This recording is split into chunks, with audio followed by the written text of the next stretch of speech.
মদ খেলে নাকি শরীর 40 দিন নাপাক থাকে, বিষয়টা কতটুকু সঠিক? মাদক সেবন করা হারাম সেটা তো সুস্পষ্ট, কোরআন কারীমের আয়াত রয়েছেই, এবং এই বিষয়ে তো পৃথিবীতে কোনো আলেমের কোনো ভিন্ন মত করবার সুযোগ নেই, কেউ করেনও নি।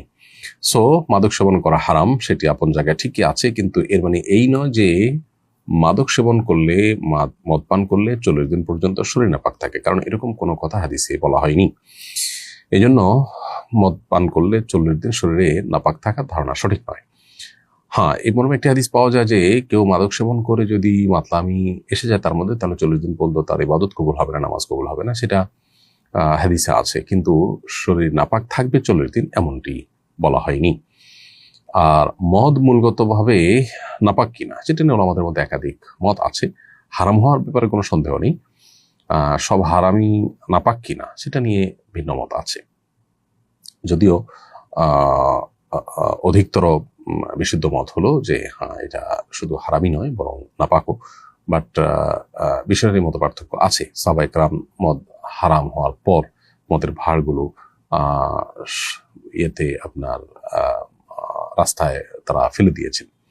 তো এই যে রাস্তায় ফেলে দিয়েছেন, রাস্তায় ফেলে দেওয়ার পর সেগুলো রাস্তা দেখা গেছে যে আপনার ভেসে একাকার হয়েছে। যদি নাপাক হতো সাহাবায়ে কেরাম সেভাবে রাস্তায় ফেলতেন না।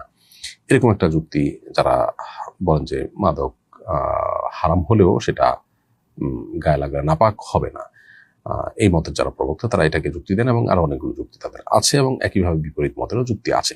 কিন্তু মদ পান করলে শরীর 40 দিন নাপাক থাকবে এমনটা নয়, বরং 40 দিন ইবাদত কবুল হবে না। এবং পাশাপাশি মাদক সেবন করা জঘন্য হারামগুলোর মধ্যে থেকে একটি, সবচেয়ে নোংরা কাজগুলোর মধ্যে থেকে একটি। একজন ইমানদার কখনো এর ধারে কাছে যেতে পারে না।